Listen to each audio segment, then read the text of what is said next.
Kind of miss the little "we're recording" message that we used to get. Recording in progress. Thank you. Now I feel much better. All right. I'm going to go ahead and call this meeting of the Dunn County Executive Committee to order. Call of the roll. We appear to all be here. Awesome. That makes things simple.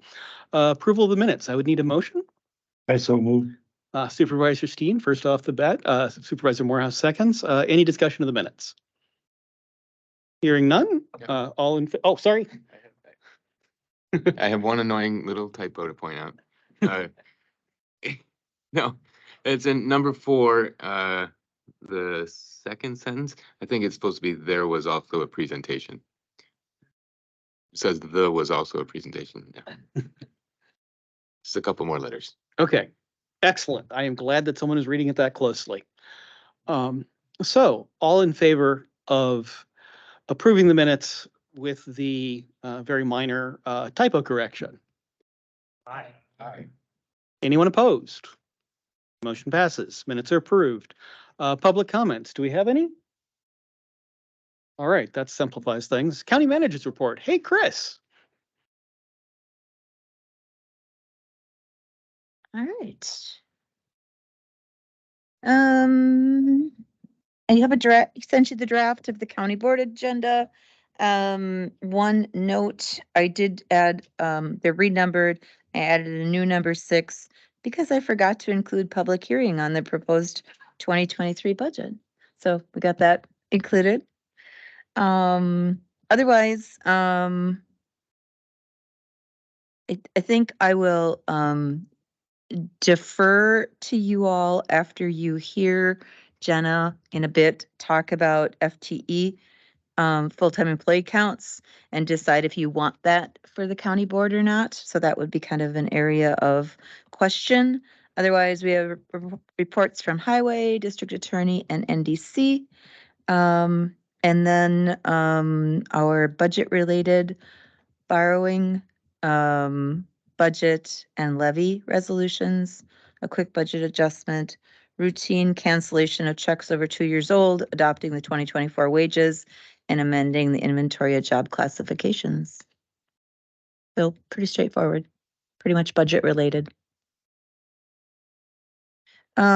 With that, if there are no additions or corrections or changes to that, I just want to do a really brief housing update, just because we've talked a lot about housing and a lot of different meetings and formats. And so there has been now the Dunn County Housing Work Group, which is a work group under PR&D, and they have been meeting for, I think, close to 4 months. Most of them have met at least 3. Most of the group has met 3 times, and most of the subgroups have met a number of times as well.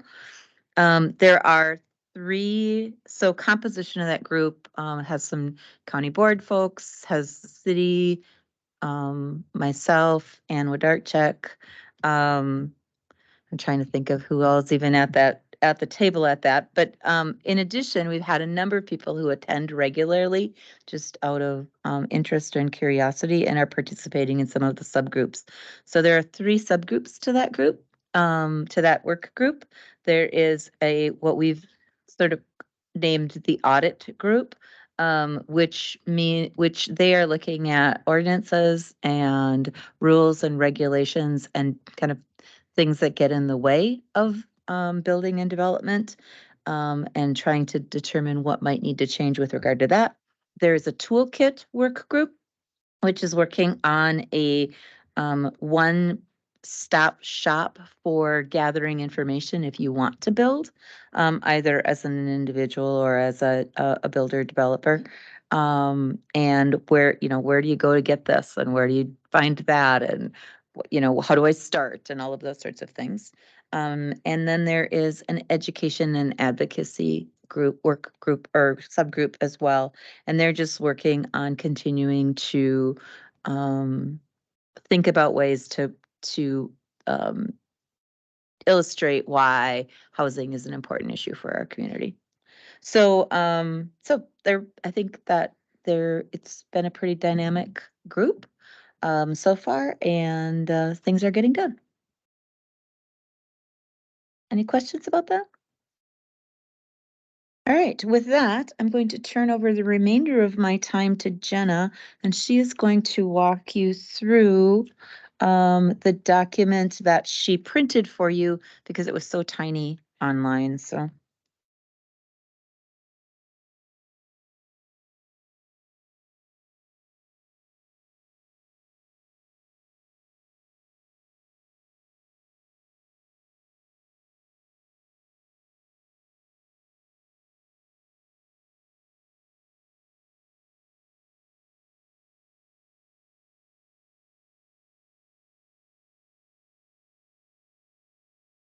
And it will remain tiny online, so we'll rely on the printed copies, but okay.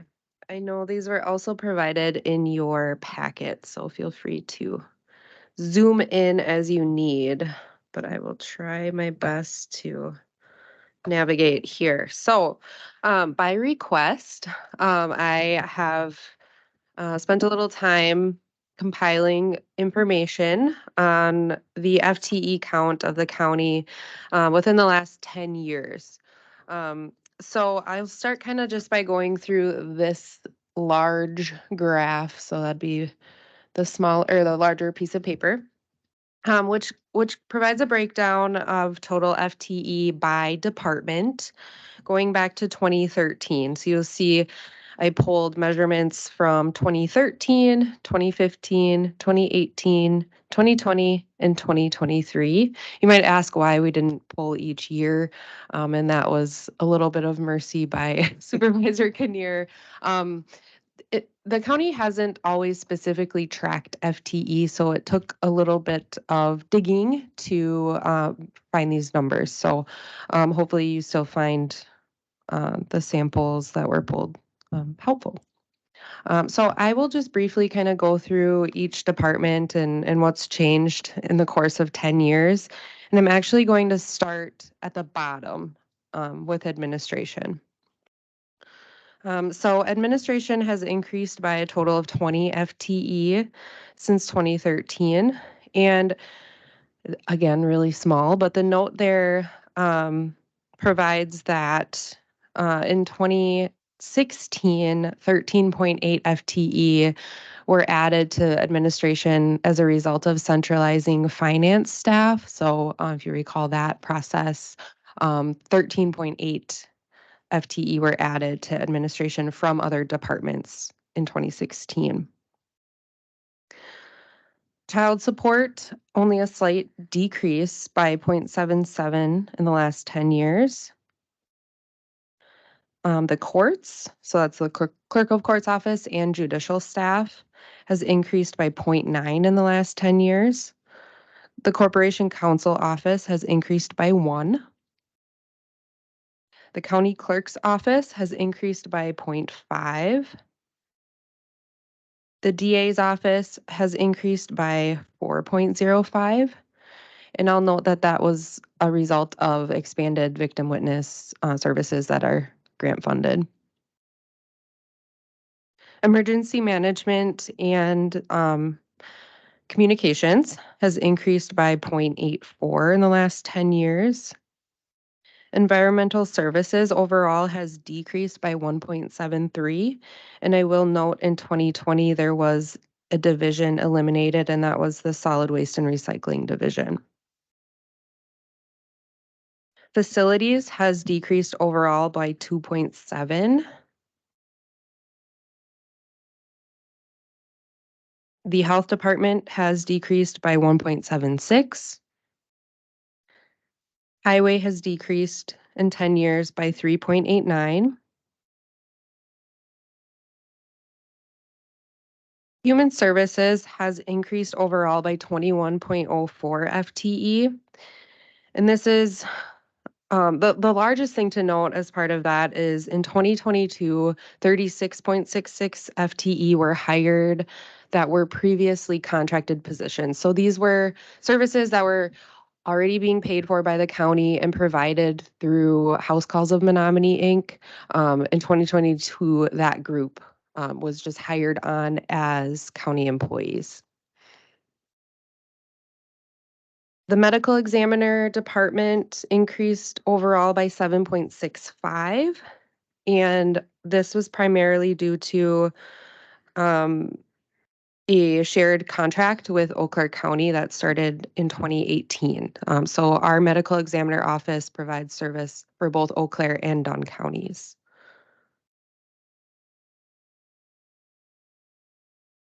The Register of Deeds office has not changed in 10 years. Our sheriff's office has increased by 1.97. Transit has increased by 6.89. And again, similar to human services, the driving staff and a few office positions were previously contracted through PI Management, and they were hired on as county positions actually in 2023. The treasurer's office has increased by 0.25, veterans office by 0.4, and that wraps up the departments specifically. Does anyone have any questions on any of those? No. Doesn't look like it. Okay, so we'll just move on. The next page just provides total, and I'll add that the neighbors FTE was not included as part of this review. So this is all county aside from NDC. So you can see overall, since 2013, that the FTE has increased by 55. But I think it's important to note that 43.55 of that FTE was due to hiring positions that were previously contracted services. And 36.66 of that was the house calls group that was primarily servicing the comprehensive community services program in human services, which is a grant funded program. So overall, not including those groups that were previously contracted, the county has increased by 11.45 FTE in the last 10 years. This is an increase in 10 years by 3.5%. And I thought it was interesting. Our HR manager, Rachel, actually was like, oh, I wonder how the Dunn County population has changed in 10 years. And of course, because of the timing of census, it's a little bit different, but from 2010 to 2020, the Dunn County population has actually increased by 3.6%. So it was really close as far as the pace. Any questions? Supervisor Kinnear? Well, first off, thank you very, very much. Another supervisor had asked me the question about the county growing, and I thought I didn't have a clue. And this is really wonderful. And Jenna asked other questions too when I asked them because I didn't understand. I'm glad she pointed out the population increase. During that same time that we only increased 11. I think the levy increased like 12 or 13%. And if you compare that to the CPI, which really doesn't apply to a county so much, is like 25%. And if you look at the highway, that's all the way from what 20 to 70% increases. So I was a little surprised at how good we've done. It seems like in keeping the size of government, of our county government, I think really low and still providing the services we've been providing. So thank you. Yeah, expenses growing much slower than inflation and population growing slower than our actual population. Supervisor Steen?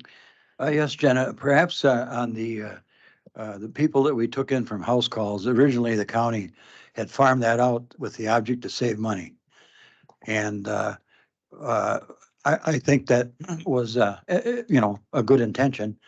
But then I think when this happened, situations changed, so we were unable to, or they were unable to furnish the services the way it was before. Do you have any more information to flesh that out for us? Sure. And there was a review and some changing guidance from as far as FLSA regulations go with what's considered leased employees. And in order to stay in compliance with those services, it was recommended at that time for the employees to be employed by Dunn County. Thank you. Anyone else? I think you're off the hook then. Thank you, Jenna. That was very valuable. But yeah, Mike, I very much agree with your point on highway in particular. I'll wait for. Okay. I know that with highway, we have essentially been stable and no increase to the highway budget since I joined the board and joined the highway committee in 2010. And with the increase in highway costs, that has really dug us a very, very deep hole, which is a lot of the reason why we are talking about borrowing 3 million is we desperately need to get the highway out of the deep hole it is in. And in particular, we need to be thinking a little bit ahead to 2026 when we are going to have to increase the highway shop to get our equipment out of the snow and the hail. So I think that the probably the best case for the borrowing is not particularly for this year, but looking at particularly highway costs over the next 3 years. Just a thing that we should all be keeping in our heads. So that's county manager's report. Chris, did you have anything else you wanted to add? Two little tiny notes. One, someone amongst us is having a birthday today. Oh, yes. There's Steen. Supervisor Sedin. Yeah, it's his birthday. So happy birthday. Yeah, he's 112 today. Yes.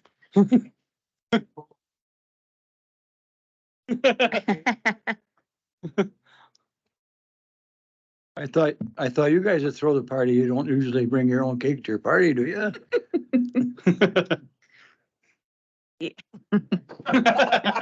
Actually, I forgot. And the other is if you're a social media follower at all, Krista Vin did and Dan assisted, but Krista did a really nice job on a budget process video that's online that kind of walks through just how the budget is developed, and it's very nice. So take a look at that if you get a chance. Thank you. All right, item 6, reports, resolutions, and ordinances to the county board. From the executive committee, item A, resolution authorizing borrowing not to exceed 3 million and providing for the issuance and sale of general obligation promissory notes. I will need a motion and a second, and then we will have okay, Supervisor Morehouse and Supervisor Zons. The floor is open. Anyone have anything they want to add to this particular conversation? Or have we, Supervisor Kinnear? Well, Are you reaching towards your button and then pausing? I just had a question, this and the proposed agenda for next Tuesday. We're doing it a little bit different order this year, it appears. Okay. And would now be the time to ask about procedures that might occur during our county board meeting? It would depend upon the procedure, I presume. Okay, so for example, let's say we approve this now. The 6A, we approve that. And if we get to the county board and we don't approve it, then would a procedure be for someone to offer an amendment? Whereas last year we had to have someone, it was a different procedure. Right, so one of the reasons that we switched the order around this year was because of the difficulties we had last year. So it is possible that the board as a whole will decide not to approve the borrowing, regardless of whatever our recommendation is. It is possible that they will approve it. If they do not approve it, we are in a much better position then with the budget to amend how we're going to fund things and or pull something out. So having the debt vote first gives us more flexibility on the budget vote to follow.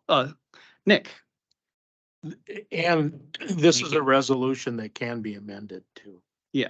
And just to be clear, so it's set up so that the budgeting, the borrowing is approved in principle, but will not actually take place until some later date when there's a need for funds and it comes back before the county board as a parameters resolution. So the county manager and the CFO would get together with our consultant, advertise, find out the best place to sell or issue promissory notes, and then it would come back before the county board. But only, and this sets a limit, so it's up to $3 million, not Yeah. not exactly $3 million. And if you'll recall, last year, there was a $1 million resolution like this. It hasn't been needed. yeah, we never needed to borrow the million, Yeah. so. If, when this comes back for parameters, assuming that it were passed, is that a majority vote or is that Yes. a simple majority for the parameters? Yeah, the 3/4 vote would be required for this resolution in order to authorize the borrowing. But part of this resolution is to delegate responsibility for finding the best sale opportunity to the county manager and the CFO, working with our consultant to get the market where it should be. So they keep their ears open and let us know, like now's a really good time or whatever. So, We can get a quarter point if we go this month. yeah. Yeah, they keep on top of that stuff. But yeah, it would just be a majority vote to approve the parameters resolution. Because the borrowing in principle, has already been approved with a 3/4 vote. Thank you, Nick. Supervisor Steen. Yes, alluding to a conversation we had earlier today, perhaps you'd like to expound on the reasoning here, and then I think we're suggesting that you'd expound on it at the county meeting. Yeah, I was remiss at the last county meeting. I had actually written myself a note to put together, to make sure we put together a framing slide for the borrowing conversation we had then. And what I was remiss in was framing it in terms of, we do have the cash in the general fund right now that we would not necessarily have to borrow this $3 million. But if if you're only looking at the budget in terms of 2024, that it makes no sense to do the borrowing. But if we are looking at, but if we want to keep it, if one of the things that I think is valuable to our taxpayers is to try and give them reasonable and smooth expectations. And with paying off the $5 million that we have been doing consistently, if we then also borrow 3 million, we are keeping our mill rate stable. And one of our problems right now with highway is that previous boards, and I was on those boards, so I am not excusing myself from this, dug us a hole on highway by not keeping up on costs. And one of the things that we would be doing by doing stable borrowing over the next 3 years is not digging the board of 2026 and whoever is county board chair, and I very, very dearly hope it is not me at that point. But whoever is chair in 2026, a hole on the highway shop.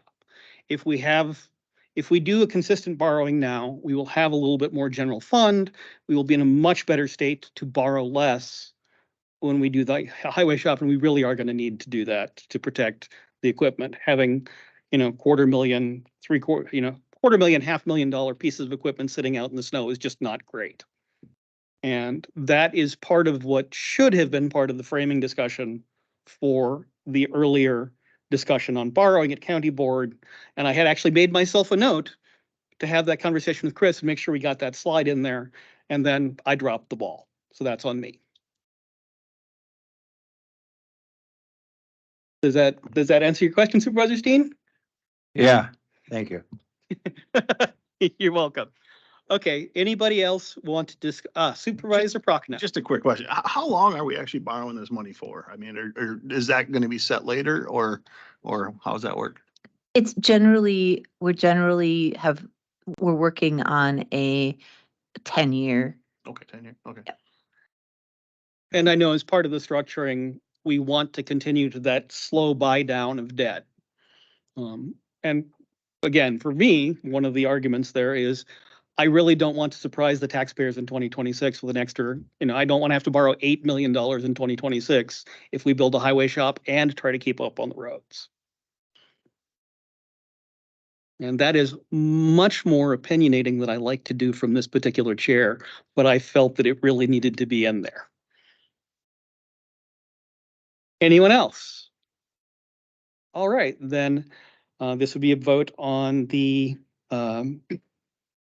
forwarding the resolution authorizing borrowing not to exceed 3 million and providing for the issuance and sale of general obligation promissory notes. Since this is just to the board, I believe we can do this with a simple majority vote and voice. Yeah, all right. All in favor? Aye. Any opposed? Motion passes. It goes to the board as it is. Resolution adopting the FY 2024 budget. Motion and a second, please. Supervisor Headland, Supervisor Quinn. Almost got in there in time, John.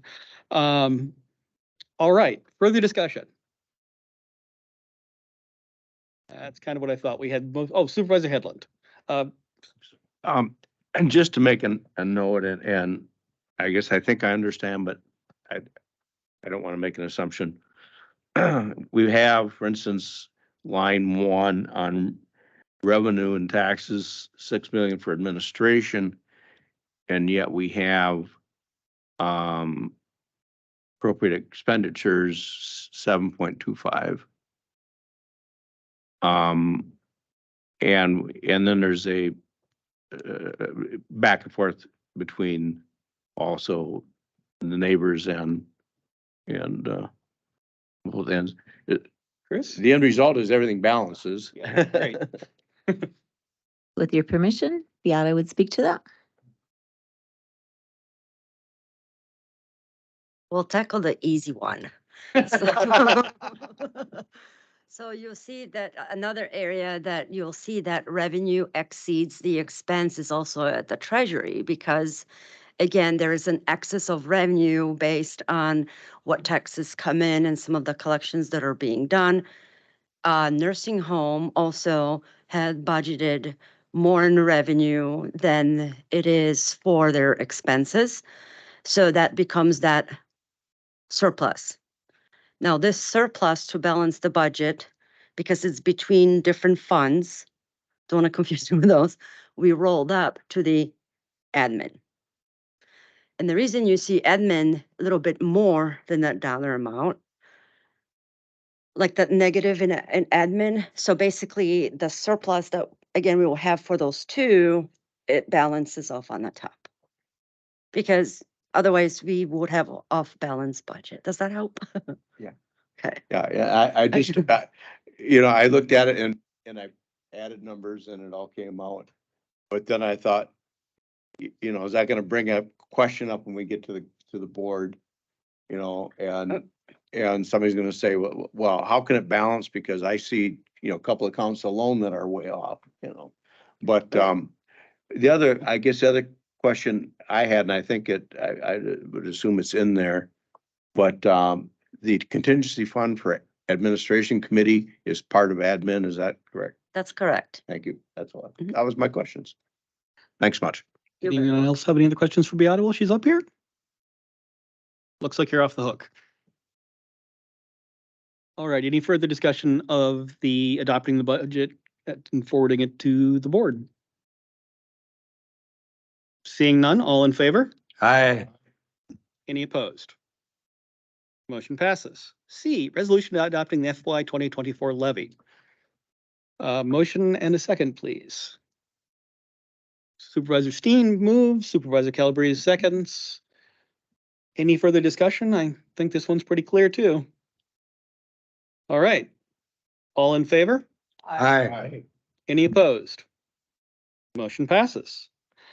And that is, D, budget adjustments, Department of Human Services and County Clerk. Um, it's the typical thing. I need a motion in a second. Supervisor Headland, Supervisor Morehouse. Money comes in, money goes out. We have to make sure it all balances. Any discussion? Seeing none, all in favor? Any opposed? Motion passes. 7, review of reports, resolutions, and ordinances coming to the county board from the standing committees, Committee on Administration, resolution canceling checks over 2 years old. That one seems pretty clear. Anyone need a Supervisor Steen moves? Well, I don't think we need, these are just, yeah, the committees are already. Resolution adopting 2024 wages. Again, pretty clear. Anyone want further discussion on that? All right. Resolution amending the inventory of job classification, adding highway engineering technician and talent development coordinator. I think we covered this pretty thoroughly with the new positions discussion last time, but if anyone wants it further addressed, we certainly can do that. Not seeing anyone. All right, we are moving right along. Reports from the standing committees. Let's start over here. Supervisor Kinnear. Thank you. We did not meet this last month and we will meet again on Tuesday, but Carmen assures me things are moving along smoothly. Excellent. Thank you, Supervisor Kinnear. Supervisor Morehouse. Yes, thank you, Mr. Chairman. The Health and Human Services Board, note that I mentioned it, Supervisor Johns. Last met on October 26th. We did second run through on our legislative agenda. We had been through it the previous month and added, deleted, and modified a few items. And so we approved the legislative agenda for the legislative committee in December.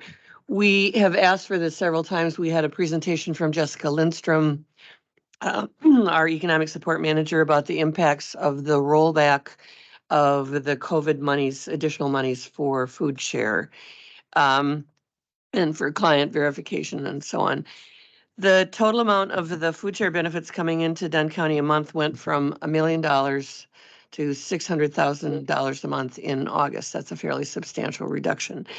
The average food share benefit has gone from $515 to $279 a month. Again, these are fairly substantial rollbacks, and not surprisingly, Jessica had spoken with Stepping Stones about the kind of continuing increase in uses of the pantries, including the rural pop-up pantries, and noting a significant increase in the number of children who are using food pantries. We had usual excellent reports from our 3 departments. Public Health reported on a number of really interesting collaborative efforts that they're doing in the rural parts of the county. A situation with an unlicensed, unsupervised food provider, and their progress on working on the multi-county community health assessment, which will come back to us. Human Services also provided an excellent report highlighting a federal grant of $900,000+ for family treatment court, which has gotten a bunch of attention. And Human Services and all of the departments are on track to return some amount of money to the general fund. Human Services is probably the least knowable at this point, but it's going to be someplace between $500,000 and $800,000 returned to the general fund. Our next meeting is tomorrow at 6 o'clock. We need to hold by statute, a public hearing on the DHS budget. And so that's the date on which it all worked. We also approved a budget adjustment, which you've just looked at. And so we meet again tomorrow at 6. Thank you, Mr. Chairman. Thank you, Supervisor Morehouse. Supervisor Steen, was there something you wanted to add? I would just like to add from the legislative committee, we've decided in conversation with the county manager that the legislative committee will meet prior to our executive meeting in January. And that will give us enough time to bring it to the county board and then also line up our meeting with the legislators. So I just thought I'd report that. Excellent. Thank you, Supervisor Steen. Supervisor Zons. The Community Resources and Tourism Committee has not met since our last executive committee meeting. We actually will meet this coming Tuesday before the county board meeting. So it'll be a long day. Thank you, Supervisor Zons. Supervisor Calabrese. Thank you, Mr. Chairman. Judiciary and Law Committee met in this room and in October, what was the day? October 23rd.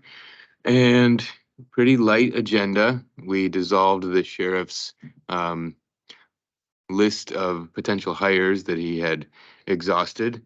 And that was the highlight of the meeting. The the low light was the report of Judge Mayer falling and injuring her pelvis, and a talk about hiring her, having reserve judges to fill her positions, and so we all wish her a speedy recovery. And we called the meeting to order at 4:30, and we adjourned at 4:40. So that'll give you an idea of how that meeting went. And the next one is in this room on November 27th at 4:30. Thank you, Supervisor Calabrese. Supervisor Headland. Thank you, Mr. Chair. Committee administration met October 26th, 3 o'clock in this room. We heard from all of the reporting staff, administration, human resources, CJCC, the treasurer, the clerk, IT department also. We then heard some information from Jenna about the adoption of, or the proposed adoption that we are going to make at the county meeting of that raise increases that we reflecting a wage increase, and then a step bump for those who deserve it or are in line to get it. And that's the reason that grid is in your packet, is that they pick the center of that grid to go from there. And so that's how that works. If you have any questions about that, Jenna can fill you in. Along with that, of course, we brought forward the job classification additions of the highway engineering technician and a talent development manager to assist our human resources department. Being that the third Thursday in this month is Thanksgiving, we have scheduled our committee to meet on the 16th. So we will not be meeting our normal fourth Thursday of the month, but rather would be meeting on the 16th here at 3 o'clock. And that's all I have. Thank you. Thank you, Supervisor Headland. Supervisor Quinn. Thank you, Mr. Chair. So the PR&D Committee, Planning Resource and Development Committee,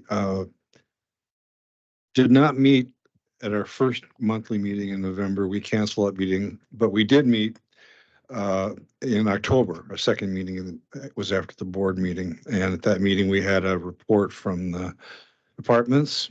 And again, we're, as always, sort of reminded of really fine work that our staff does. With regard to planning and zoning, we discussed moving ahead this fall and next year in 2024 with review of the comprehensive plan. We'll do that in-house using in-house staff and not with a consultant. More pressing would be beginning the review of something we've talked about for a while, which is amending our zoning ordinance to include permitting accessory units to be developed adjacent on current existing lots. And so we'll be looking at that. And the Land and Water Conservation crew did an update on the water testing program that we did. And I think we had, if I remember, almost 1,000 or around 1,000 people that requested tests. And each and every one of those tests was done by a department staff person that went out to their house, opened the tap up and took the test. So everybody, including Greg, the director, took a couple of days off their work, and in addition to everything else, got that done. So we're very proud of them and very happy with them. And the report for that is being completed now and should be available to the board probably the first part of 2024. Our next meeting is next week, Wednesday, I guess. Yep. Thanks. Thank you, Supervisor Quinn. Supervisor Prochnow. Thank you, Mr. Chair. First, I'll start with transit because I kind of forget that every month, but just to update on electric buses, we're 3 to 4 months out, which I think we've been hearing that for Since I was chair. 4 years. So, but anyway, 3 to 4 months. I just want, transit ridership is for October was between like 18 and 19,000 passengers for the month, just to kind of give you an idea of how much it is used. Most of that's by Stout, obviously, but it is used very heavy. As far as highway, we're getting the bids opening right now for the Highway B project. Should have those done by next week sometime. We'll see where that all comes in. So far, it's been okay. As far as highway, what we've been doing, we finished up all of our projects, getting everything switched over to snow plowing. Had that early snow, had most of the trucks ready, at least for the state beats to go, so it wasn't no big deal. We got all the rest of the trucks ready to go. We're working on graders right now to get those ready for fall. Otherwise, and we're doing some brushing now. Otherwise, it's kind of got all the salt sand mixed and ready to go, so we should be good to go. You missed the part where Dustin said that if you passed his budget, it wouldn't snow again for winter. Yeah, he said that's only gonna be the only snowfall here, so I don't know. We'll see how that works out. Thank you, Supervisor Prochnow. Supervisor Vogel. Oh, sorry, Supervisor Steen. Yeah, a question for Randy or Dustin. The Highway B project, are they going to have a new rail crossing as part of that project? As far as we know, yes, So, thank you. but it's better now than it was originally, so. Yeah. Okay, Supervisor Vogel. Thank you. So the Facilities Committee met on October 25th in this room. And we had a presentation from the Coolyard Solar Foundation. So they talked about solar and they give out grants. Usually it's 50% of the projects. And they also said that with the Inflation Reduction Act, now government entities can actually get a 30% back for solar projects. So that was positive. And they actually had solar panels that could get light from both sides. So that was kind of news to, to us that they actually have bifacial panels that they can reflect. So they had a kind of awning. And so then it would actually reflect back up. So you could get an extra 30%. So that was very interesting talk. And then we also, a member of the ice board, the hockey, youth hockey ice board was there because we're still trying to figure out the camping situation. So on one of their events, they had 9 people on county and 9 on their own footprint. So we're trying to figure out how that lease and how that should work with camping. So that's still being kind of contemplated at this point. Deb wasn't there for a fair board report, but we had a parks and facilities report. They have a new snow blower attachment, so so it's a lot of winter prep at the rec park and and a new salter, and they did demolish the cistern and pulled the pump out of the pump house. So that's been abandoned and demolished, so it should be safe. And since our next meeting was supposed to be the day before Thanksgiving, we are not having a November, but December 13th at 6 p.m.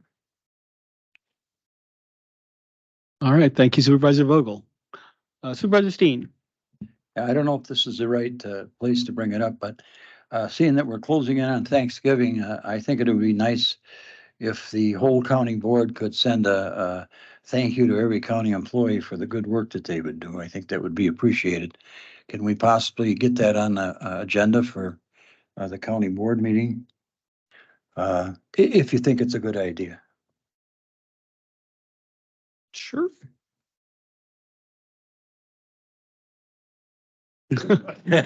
Are you thinking like a, are you thinking like a card for all the supervisors to sign for the, I guess, a mass email or just something to communicate our appreciation for the work from the 29 supervisors to all the employees of the county. It's Thanksgiving. I think it's, it wouldn't hurt to give thanks for the work that they do for us. I leave the logistics to somebody smarter than me, and I'm just giving you my thought.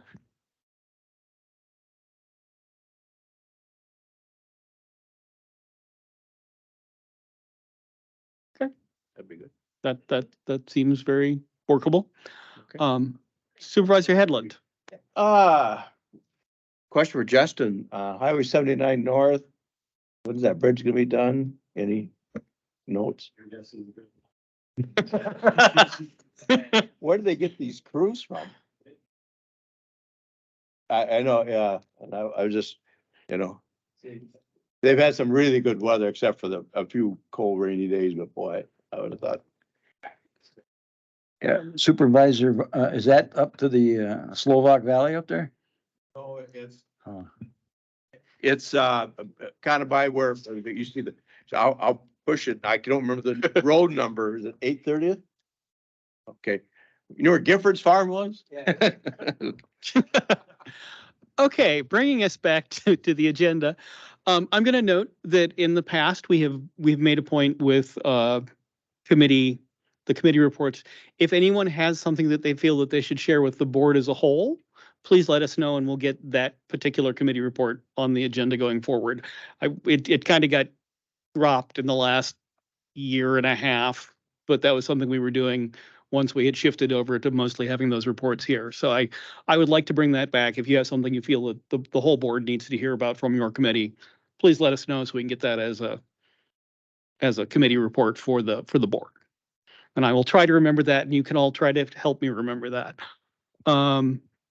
Two more notes. Tuesday, the next meeting is Tuesday, not Wednesday. This is very important for everybody to remember. I ran in 20 minutes late to one of those meetings once. I feel for you. Our next meeting will be December 13th here at 3:30. And that brings us to the end of the meeting. And actually, there's an adjustment to that. Oh, okay. That will actually be a 3 o'clock meeting because the Land Information Council meets prior to exec and Oh. girl. Okay, Part and of that. then legislative agenda is January, so don't have to worry about for that. So 3 o'clock. And that is technically 2 committee meetings. And with that, we are adjourned.